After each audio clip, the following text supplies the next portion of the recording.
And then our final 8 o'clock game, we got Abilene Christian, who went 9-5 last year, traveling to Tulsa, who went 3-9. Tulsa favored by 5.5 points on ESPN+.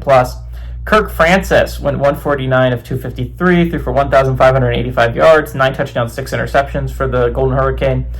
Anthony Watkins had 87 carries for 402 yards and 4 touchdowns on the ground. And Camden Benjamin had 70 catches for 822 yards and 6 touchdowns. What makes this game interesting to me is Tulsa is not a good football team. Abilene Christian kind of is, right? Abilene Christian, I believe, took Texas Tech down to the wire last year. I believe they lost in overtime to a solid Red Raider squad. This was not a Red Raider squad that was at the bottom of the Big 12. I think they went 8-5 overall last year. So this was not a Red Raiders team that was like, okay, that's not a very good Red Raiders team. It was a solid Red Raiders team. It wasn't the best Red Raiders team we've ever seen. I think it's not like this year's Red Raiders team, but it wasn't like a nobody. They were played a Power 4 team that was at the top half of its conference, maybe the top quarter of its conference, really close and lost in overtime. Now we're talking about an Abilene Christian team that's going to be going on the road to one of the worst American squads in Tulsa. And you're telling me that I don't think that they can beat them? I think they could beat them. I think they could beat them handily.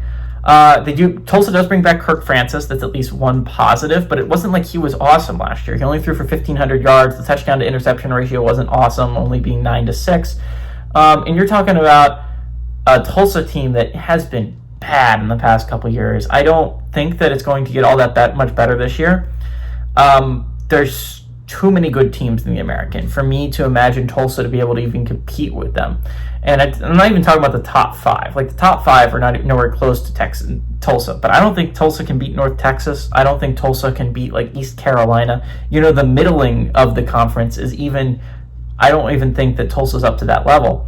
So if we're talking about in that respect, I think Abilene Christian is the better team, weirdly enough. And I don't think I've picked an FCS over an FBS opponent yet.